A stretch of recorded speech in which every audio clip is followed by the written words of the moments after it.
Hello and welcome back to the Student Hub Live induction for the Open University Law School and the Open University Business School. Well, haven't we been having a fun morning? How was that online room session? I heard that Rob was up there in some purple and lime paisley pyjamas, but I'm not sure if that's true. And where's HJ gone, Michelle? Well, he got so excited about this morning he had to go and take a break, but he is still online and he is going to be checking in on our Twitter. We had 19 people in that chat room plus Rob. How great is that? That's fantastic. Yeah. Excellent. Tell us what you thought of that in the chat. It'd be great to get some feedback. Now you've been to the online room, you should find it no trouble at all to get to all your tutorials, and we've shown you how to book those as soon as they start appearing on your study calendar on your student homepage. So do make sure that you prioritise that, and I hope you found it a good, useful experience. Well, you'll have noticed that HJ has been replaced by Kristen on the hot desk. Kristen, thanks for coming along. Thank you very much. I'm pleased to be here. Now, you love talking to OU students, and you've worked at the Open University for some time, and you're currently in a Director of Teaching role. But tell us, what's everyone talking about right now? And have they been talking about what they've had for lunch yet? I'm not sure. Michelle, you've been following it a little bit more. Actually, people are talking about the experience online. And it was a little bit of trial and error, but Anne has pointed out that absolutely get in there, keep practicing, keep using those practice rooms so that when you actually start, you'll have that advantage of knowing what to expect and what to do. Brilliant. That's some great advice. And you'll find plenty of relevant resources on the resources page of the Student Hub Live website. So you can go into those rooms, and there's a great familiarisation video as well that you can watch. OK, we've got a lot to get through this afternoon. This next session is called I've Got a Question, and I'm joined by Lee Knight and Kathryn McAnulty from our student support team. Now, you guys are a really, really friendly bunch. I love going up to the student support team because you really reassure and calm students down. You've got so many ideas about who to access and who can help support. I don't understand why you're not like inundated all the time with calls, because I think a lot of students don't I mean, I know you are inundated a lot of the time, but you know, if I knew half as much as I knew now when I was a student, I'd have been on the phone to you guys all the time, because you offer so much in terms of firefighting and time management and study intentions and dealing with, you know, additional requirements, etc. So there's loads of ways that you help support students. Absolutely. I think, you know, sometimes, you know, we're a bit like a first aid box, really. You know, when students have got any sort of problem, you know, you can open that box, or you can call us, or you can, you know, send us a message through sort of student home, and you'll get someone that knows, you know, at least something about what you're going through, and some sort of has an idea about, you know, what needs to be done or which specialist team you need to access, and we're there kind of to advocate for the students as well. So a lot of, you know, students' questions we can answer there and then very quickly, very easily. Where something's a little bit more tricky, then we know the expert teams to go to for help. Now, I teach, and so many of my students, I say, look, call the student support team. And then maybe a few weeks later, they'll go, I don't know why I didn't do it sooner. So what's the common questions that people will phone you guys up about? Well, time management, really. I think actually when life kind of bounces and kind of actually gets on top of you, and sometimes we find that students don't necessarily call us at that time, the time when they could have called us. And sometimes when it's too late, they come to speak to specifically myself as an educational advisor. So that's the type of queries at time management, making sure the study skills, directing them to the right places within their student home. And sometimes even just somebody to talk to. And sometimes we do get that kind of pastoral care that we actually sometimes are the first person they've let us know about their issues, and they feel empowered from that as well. So, yeah, no, exactly. Well, we're going to go through some of your top questions, but also you can ask questions as well. So if there's something you'd like to know, do put that in the chat, and Kristen and Michelle will tell us, and we'll raise that with Lee and Kathryn. But in the meantime, we have our lovely widgets, our interactive tools, and I'd like to know where you are, how you're feeling, what level you're studying, whether or not you're new to the Open University, if you're studying business or law, and how you feel about starting your new module. Now, sometimes you'll have a multi-choice question option, so you can choose one or another.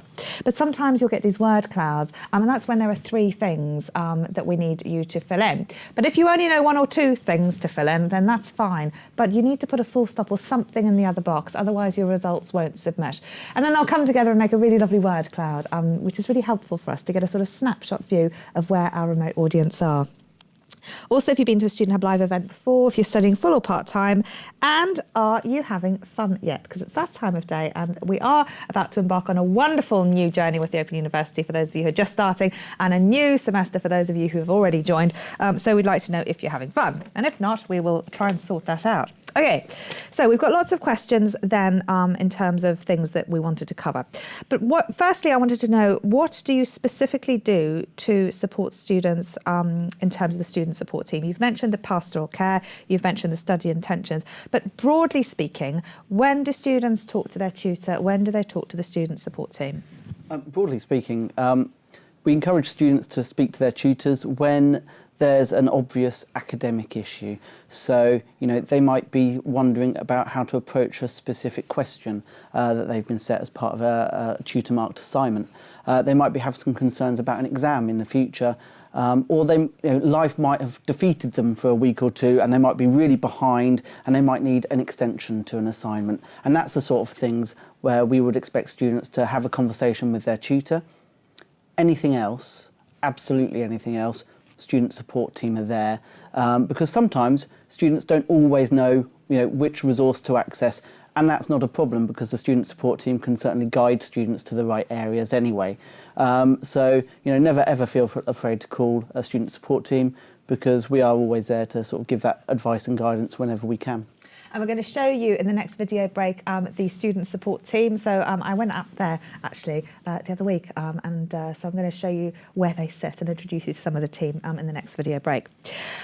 Do students worry about whether or not they've called the right person, Kathryn? Like, do they ever sort of phone, I'm not sure if I should speak to my tutor about this or not? And sometimes I've known students who just haven't spoken to anyone for fear of not making that right decision. And I think that's what we come into play, really. That's why we then would welcome that phone call, because it's there to empower the students. So if they feel, actually, I don't know where to go, I don't know where to begin, then hopefully we can actually set them on that journey and to actually direct them and to signpost them to the right place. Sometimes also advocating to tutors and to their line managers, specifically if it's past a certain point for their extension. So at the end of the day, we advocate on behalf of the student as well. So in the first instance, please contact us if you feel that's the way, And if it's something academic, because as we know, the tutor really sort of deals with the academic and module sort of side of things. But if it is, I guess you just say, oh, well, hey, let's get in touch with the tutor or this, that and the other. So you're triaging a lot of the way in which the student should progress. Well, and more importantly, it's empowering the student to do it themselves. So we'll guide them as much as we can, but then it's how they would feel. Oh, I've done that. Oh, okay, I've sorted this out myself. I've actually worked this out myself. Just a few pointers is sometimes what students need, and sometimes that's the hardest thing to start with. Now, one of the things I know that you do very well is create a space for students to actually sit down and stop and think about what the issue is and help prioritise the issue, as you sort of say, the pastoral care side of things. And I think sometimes, especially if you are stuck and you don't see where the options are, it's very hard to make an informed decision about what is best for you. And you guys don't try and push people into a decision of what's right or wrong, or say, well, you should continue to study because it suits us, the Open University. You really do care for the student and what is best for them. But there are some things, we've been doing time management earlier, and there are some things that can be very, very complex and very unnegotiable.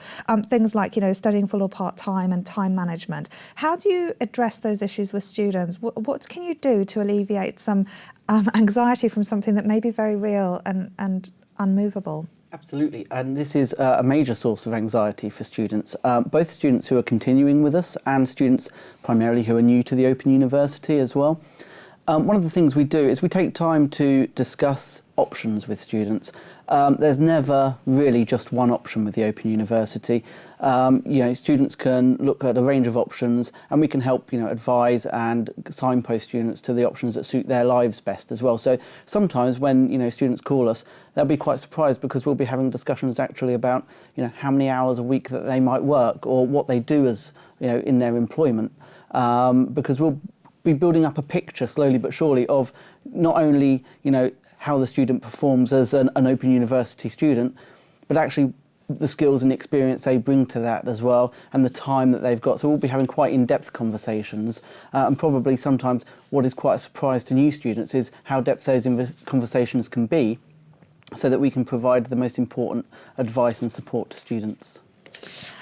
I'd like to take a quick trip to the hot desk as well, and also to get some of the feedback from our widgets. So if you haven't had a chance to let us know what you think at the minute, then please do. Where are you? How are you feeling? Whether you're studying level 1, 2 or 3, etc. So do fill this in. Kristen and Michelle, do we have any burning questions right now? Well, we do have a very important question. They're wondering what the student support advice is on which biscuits are best for study. Oh yeah, this is a long ongoing debate. I think at last check-in Hobnobs were in the lead, and Jaffa Cakes also had a very high presence. Jaffa Cakes. I think Jaffa Cakes. It doesn't have to. There might be other options. I mean, other biscuits are available, I should mention. Lately. Well, I think I'm unequivocal in this. I think dark chocolate Hobnobs are the way to go. Absolutely. A bold statement, Lee. Absolutely. Yeah. No, I suppose so. Not sort of caramel ones out of Sainsbury's, no. Okay. Right. Okay, if you know of other biscuits that are available, call the student support team and have a word with them about that. And other issues, let's talk about when to hear from your tutor. I mean, at the moment, as I said earlier, we're going through this process of assigning tutors to students, and that's all sort of happening, and that will have certainly happened by module start, but students don't need to be anxious about that right now. When do they hear from their tutor, and how does the whole thing work for students who've never had a tutor before? Well, I think in the first instance, we're kind of expecting tutors to at least introduce themselves when the students on the module group. Specifically with disabled students as well, we do actually expect some of the tutors to contact the students so they feel welcome to the university.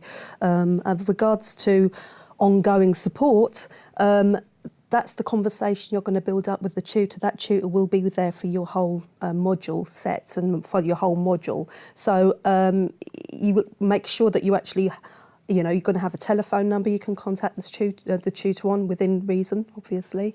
You're going to have an email address to contact that tutor on, and you're going to have a very good relationship with that tutor because they're the ones that are going to be teaching you and also supporting you through your work, really. Now, 92% of our students here are level 1, so it's likely that they're either on their second module or perhaps their first, in which case they might not know that the way that the tutor-student relationship works is a tutor will typically have around 15 or 20 or so students, so it's a nice manageable chunk. I can't wait to get my students this year. I'm really excited about it. Sometimes they get my details before I get theirs, and then I'm really annoyed because I want to welcome them first. But how do you go about introducing yourself? And in particular, you sort of mentioned disabilities. What's the best way to sort of position those in terms of ensuring that you have the best chance to succeed in your studies, irrespective of your own personal needs? I mean, I think one of the best ways to do that is to contact the student support team, and you can do that by telephone or by sort of going through student home. Importantly as well, with sort of students who feel that they may have a disability or they may otherwise be at a disadvantage maybe in studying, or may need some extra support in doing that, or some additional resources. There's a great resource on Student Home called the Help Centre, and it's on the left-hand side or at the top menu, and any student can access that Help Centre.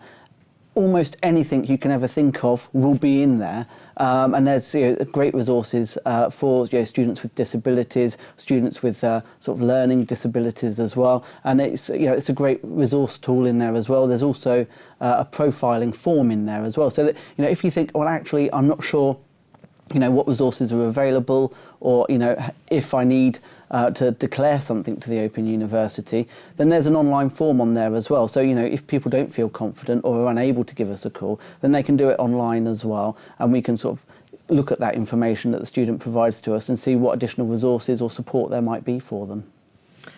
Excellent. Now, when they speak to their student support team, they can sort of set up a profile, for example, if they want an explicit outline of their needs. But I also want to go back to, Kathryn, what you were saying about talking to a tutor. Sometimes I'll have students who say, I have anxiety about certain things, I have depression, I have various unseen or seen disabilities that are going to impact on my studies. And I always work with them to sort of see how I can best enable them to engage with what they want to engage with. And bearing in mind, some people do and some people don't.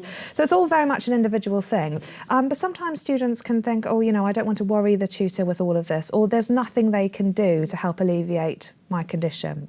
Is there anything? I mean, I'm not asking for a categorical answer, but I'm sort of, I guess what I'm trying to get at is how might students tactfully go about sort of saying to somebody, hey, this is what's going on for me, and these are some nice things you could do to help me? Well, in the first instance, this is the conversation that I'd have with the student as an educational advisor, to actually signpost them through their answers to their own questions, as it were.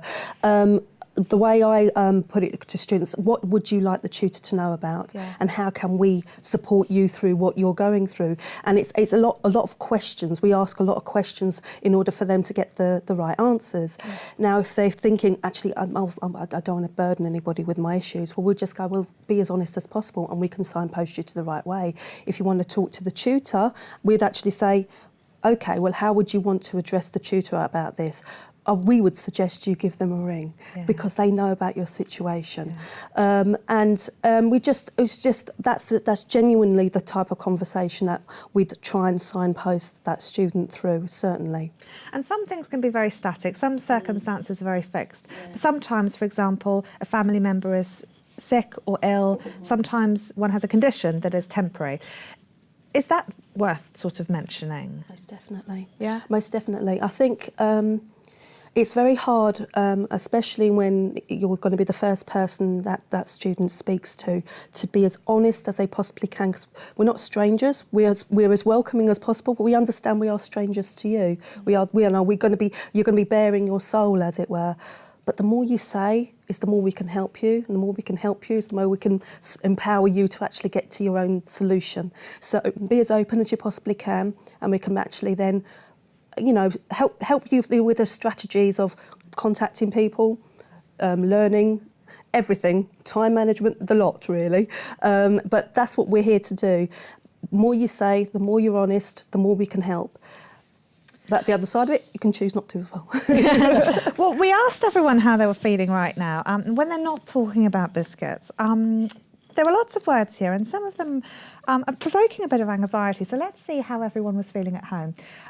Nervous, excited, ready, apprehensive, eager, stressed, relaxed, anxious, daunted, cuddly. Oh, that's nice. Chin up. Okay, so a lot of sort of mixed emotions there about things.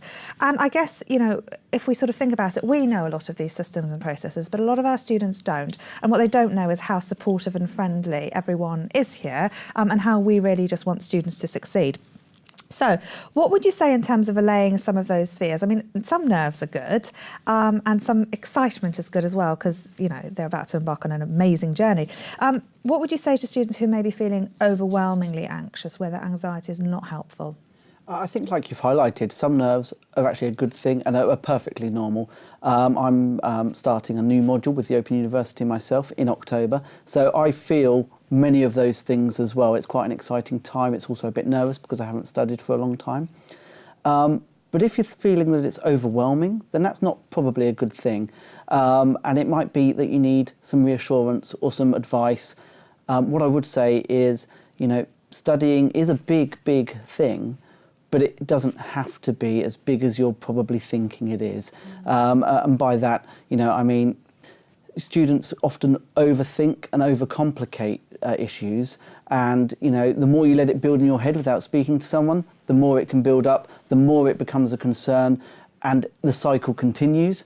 So there's an easy way to break that cycle, and that's to give us a call, because we can actually tell you over the phone, you know, whatever it is that you're worrying about, we can give you the facts, because a lot of students, if they're new to study, think, you know, oh, will there be exams? How long will exams be? Will there be assignments? How much effort do I have to put into these assignments? Most of the time, students' anxieties and concerns revolve around the question, am I good enough? most people are good enough to study at higher education. It just takes time and practice, and we can help students with that. So a lot of it is familiarising yourself with the systems, and I guess once you know where your assignments are, you've got your tutor, you sort of get that you're in a small group, you know when your tutorials are. Once you've sort of understood some of those things, it should be a lot clearer. Absolutely, yeah, absolutely. So what about the assessment? I mean, it's the one thing that everyone is most interested in, and something that we've covered in previous boot camps as well. So if you're interested in checking out the catch-up, there's all sorts of lovely material there showing you about the virtual learning environment and how to get your assignments. And in fact, we have an assessment boot camp coming up very soon. But how are students broadly assessed? Like, what's the general idea in terms of this distance learning provision? Well, there's tutor-marked assessments, which will be through your student home and through the resources. You'll have your virtual learning environment, so that you'll have your entire resources for what you're going to be doing for the whole module. You'll know in advance when your deadlines are. Will be asking you to submitting your tutor-marked assessments online, and then normally that's about 50% of your module.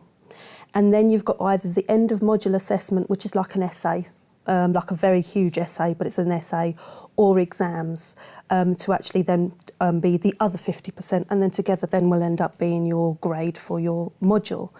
The tutor-marked assessments is planning your time. Make sure you're planning your time, make sure you do it in good time. Even if the deadline is that deadline, you don't have to actually submit on the deadline day. There's plenty of time leading up to that deadline day.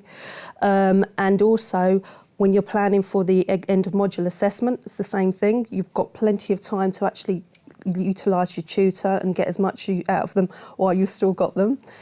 With exams, that's where we sometimes have some of our most of our queries, because most of our students seem to not take an exam in an awful long while, and that's what we can actually say. Or your tutor will have a revision class, revision tutors, tutorials. So making sure that you're completely prepared for everything that you do. And it's there and available to you, it's signposted for you, it's all on your student home account, but make sure that if you are finding any ways trouble navigating anything like that, please contact us as well. Brilliant. And a lot of you are putting some really helpful links in the chat. So even if you aren't in the chat, you don't need to talk about things, but there's loads and loads of brilliant links that you can go and take and save for later. We'll be collating some of those and putting them on the resources page of the website, though, if you do miss out. So meanwhile, I mean, HJ's been let out of the studio and he has gone and is raiding the kitchen, apparently looking for biscuits. Stop it, HJ, because I know he's also still online because he can't. He won't have his lunch break. And people are talking about the differences between sort of academic support and support with other students, and being able to sometimes go off and vent, which can be really useful if you're on a tight deadline and you need to do a little bit of venting before you can start doing your work. Also, Anna Marie has some homemade hobnobs, which she says are the best, which I think is... Anna Marie, is it possible for you to send some of us those to sample? That would be brilliant if you could. Or a picture would do on email. That's studenthub@open.ac.uk. If you've got some biscuits you like, send us a picture and we'll put them on the board a bit later. OK, so this whole idea then of what's sort of cool in terms of venting for support and things. Should students call you if they're just generally feeling a bit sort of anxious and want to have a chat? And how late are you open? Well, we're open every weekday from 8 a.m. till 8 p.m. So, we sort of take an account of the fact that students work. So, whether you need to call us before you start work at, say, 9 o'clock or something, or if you need to call us after you finish, then we're there 8 till 8 every weekday. Saturdays, we're also open as well from 9 a.m. till 5 p.m. So we're largely broadly available by phone quite a lot of the time. I myself am here until 8 p.m. this evening as well. And if still that isn't necessarily easy for students, then we're always available by email as well. Excellent. And we'll definitely contact them back as well. Oh, absolutely. Yes. Yeah. I mean, typically, if they put in an email, how soon do you get back to them? 2 working days. OK, brilliant. Excellent. Now, We mentioned some of these other things, and I just wanted to touch on things like more complex issues. So, other sort of services that the students' support team can offer, in addition to helping students manage time and anxiety, and looking at study intensity and options.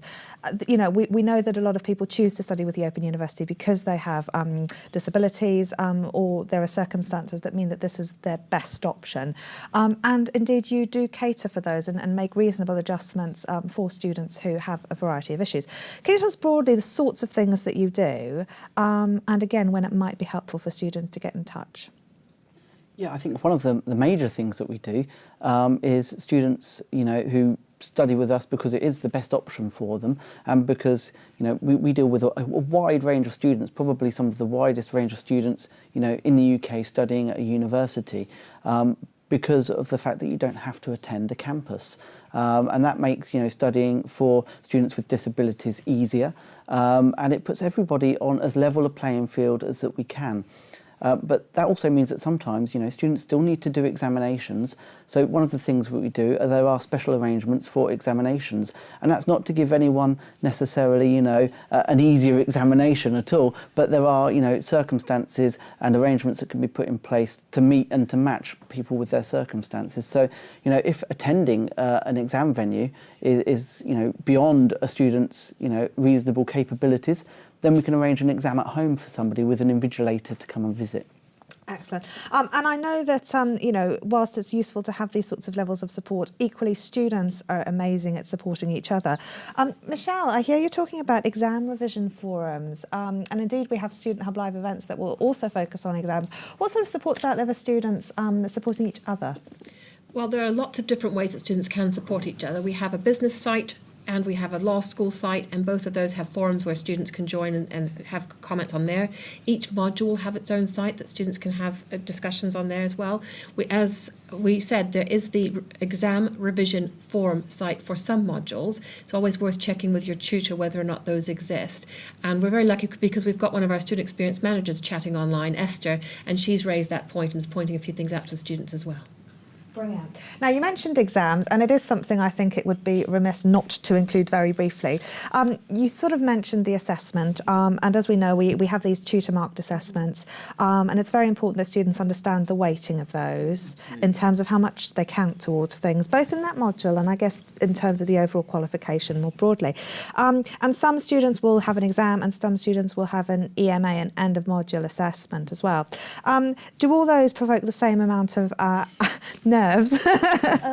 It's amazing with examinations because the queries we're getting from students are from people who have not done an exam in an awful long while, and sometimes, and this is the open access of the Open University, they didn't do as well as they wanted to in previous examinations. It is a quite a large form of anxiety. So it's trying to actually alleviate that type of anxiety for the examination for that student, and to actually say it's the EMA is still it's going to be a very long essay, it's going to be a very wordy essay, but that examination is the same type of essay, just done in a different structure and a different style. And I think if you say it like that and you say that to a student, it kind of actually think, oh, it's a different structure, it's the same thing, it's the same bits of information that needs to be stated to them. So it's trying to actually say, don't be scared of exams. That's what we're here for. We're here to support you through that exam. And please don't be scared, because that kind of will backfire and we don't want that to happen. I always used to do much better at exams than I did in my other work. And I like the fact that you could because you can only write so much in an exam. Do you know what I mean? Yeah. You can antagonise for hours over a word, agonise even, or antagonise, probably a bit of both. With an exam, there's a limit to what you can actually put in that exam. And so, being succinct and brief, I always found much to my strength. But then these end of module assessments, as you say, are also sort of examinable in terms of how they're marked and things like that. What can you tell students about the way the learning's designed so that by the time they get there, they should hopefully have skilled up enough to be in a good position to be able to do that well? Yeah, absolutely. Well, I mean, all of the assessments are based on the module material that you're studying. So, by the time you've come to the end of the module, you should be in a place to be able to be prepared for the final assessment.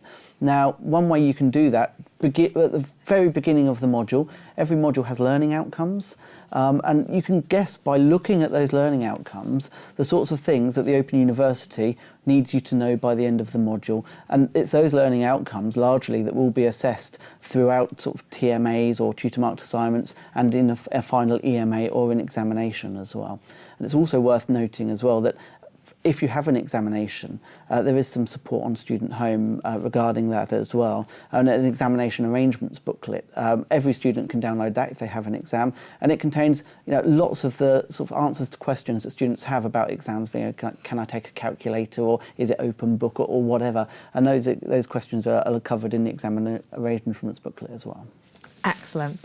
Is there anything that they can't ask the student support team then, students? Perhaps the hobnob biscuits might be a step too far. Absolutely. But anything that you think, no, we wouldn't sort of expect to hear from you about that?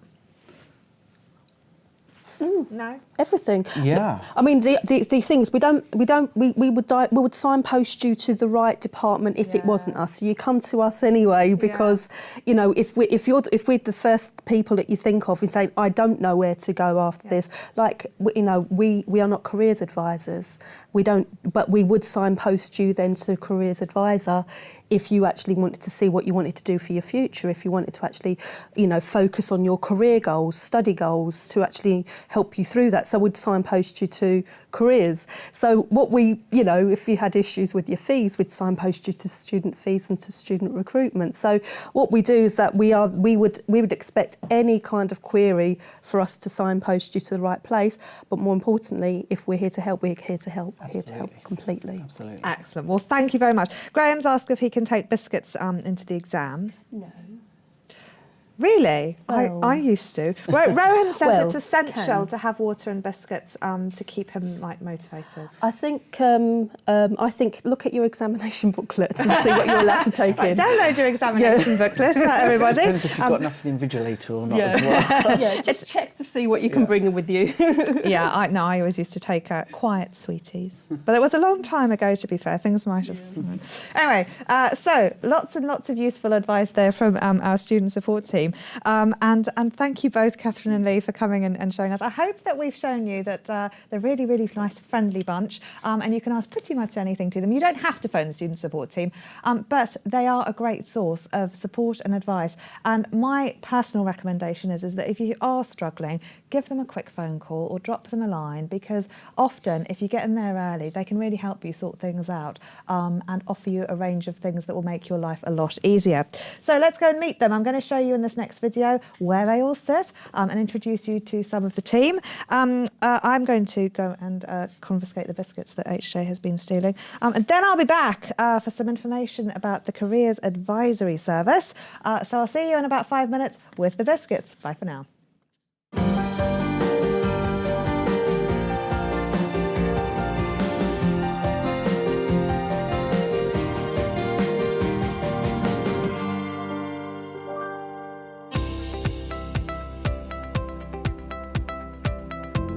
Today I'm going to meet some of the student support team for the Open University Law School and Business School to find out more about what they do.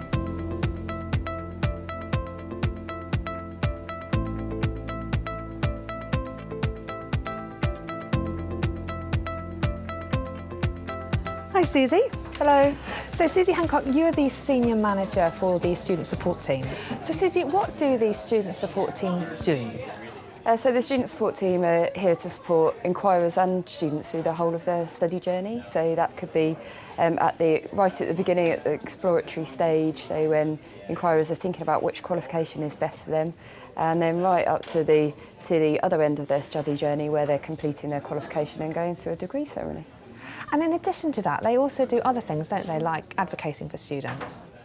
Yeah, so within the Open University we've got lots of other specialist teams as well, but the first point of call for students should be their student support team, and if we need to get support from a specialist team, then the senior advisor or educational advisor can go out to colleagues to get specialist knowledge and advice and support the student in that way. And when you look at this office, it's a lovely, friendly, vibrant place. Do people have different roles here?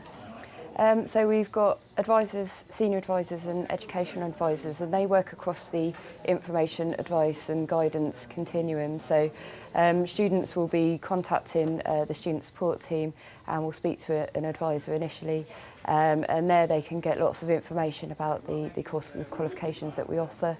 But they can also speak to senior advisors who can help them with study planning and course choice, and educational advisors who can really help to guide them through specific challenges they might be facing in their studies. Now, I'm right in thinking students don't necessarily need to know that. They'd get put through to the right person. Yep, we'll do all of that bit. So they just need to know they need to call the student support team, and we'll all be on hand to help. Great, well, thank you, Susie. I'm going to go and talk to some of the team now. Great, thank you.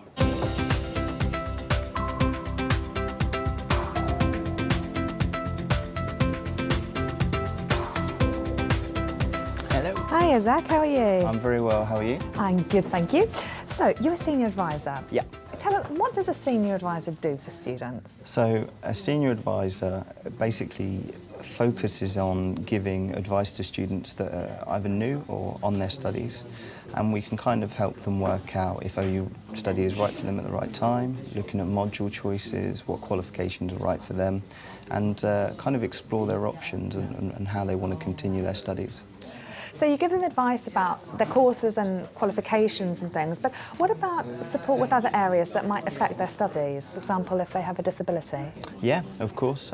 So any kind of support that we have available, we'll have those initial discussions with students that either have long-term disabilities or short-term disabilities, anything that could impede their studies at the time. And we'd look at speaking to our colleagues at Disability Support Team and kind of exploring what support we have available for them, what their tutor can do to be made aware of it, and what we can do as a student support team in the university to help them. And so you must have a lot of contact with all of these other areas across the university, collating information for students and feeding it back to them. Is that how it works? Yes, yeah. So we talk to countless other departments about countless nitty-gritty bits of pieces, exam arrangements, for example, if students need specific needs for exams, down to individual support sessions with tutors, and even outside of the university, when they've finished their studies, we have a great careers team who look at their kind of opportunities, what they can get with their qualification as well. So you're out there collating all this information and then feeding it back to students. How wonderful. And do you also give them information about things outside of the Open University, other organisations that might be useful in their studies? We can do, definitely. I mean, if a student needs information maybe on professional bodies, such as the law, which is what I specialise in, maybe going to the Solicitors Regulation Authority, maybe some information on how they can improve their career and what to do with their degree afterwards,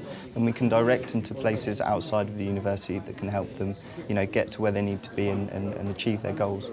Zach Eaton, thank you very much. No problem.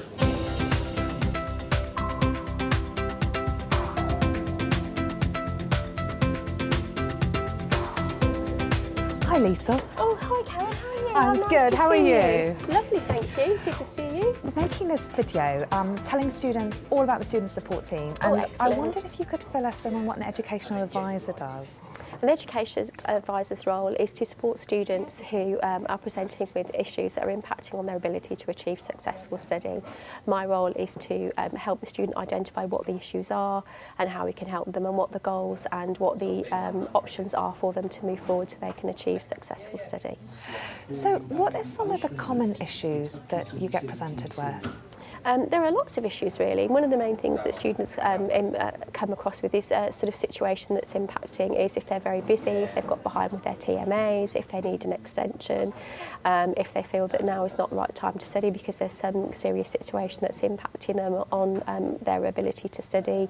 And we try and do that, we try and listen to the student and what they're presenting to us. Often when students call us, it's not necessarily the issue they're presenting with, it's what's causing the problem. So by using the guidance skills. We use lots of exploratory communication skills, some counselling skills. We have to have very effective listening skills, because often the student might say a key word, and we like to go back to that to make sure that we work with the student, because we want them to help make the decision about their studies going forward. So you're really, I guess, talking to the students and creating a space for them to be able to consider some of these issues and really think about what's right for them in their studies moving forward. Yeah, absolutely. If the student can phone up and they think that they're suddenly dealing with a situation that's presented itself to them, they think, oh, I can't do something, what do I do now? And then we encourage them to talk to us. We're here from Monday to Friday, 8 till 8, and on Saturdays, 9 till 5, and we're happy to talk to anybody. And it's really good if the student calls in and speaks to us, so we can actually talk to them and offer the options for them to help them. And it's not a problem. We have so many students that are with us at the Open University, and there's nothing that we haven't heard before. All our students are individuals, and there's lots of different circumstances, but the most important thing is that they call us and let us know if they need any help with anything. We can liaise with the tutors. It doesn't matter if they speak to their tutor or to us. There's lots and lots of options. There's always a solution. We may have to sort of think about what's best for them going forward, and often sometimes they do have to stop studying, but we look at ways that how they can come back and what's best for them. Sounds like a really valuable and rewarding job. It is very interesting. It's really good to speak to students, and we get lots of thank yous from students. I've got a card on my desk from a student in Scotland, which was really kind. But the most important thing is that we're empowering students to complete their studies in a time that's relevant to them and their qualification, and that they're able to achieve the goal for their degree, which is really important. And it's good to be able to be part of somebody when they're having a difficult time and help them move forward, so it's good. Lisa Finney-Clifford, thank you very much. You're very welcome. See you Nice to soon. see you. Bye-bye.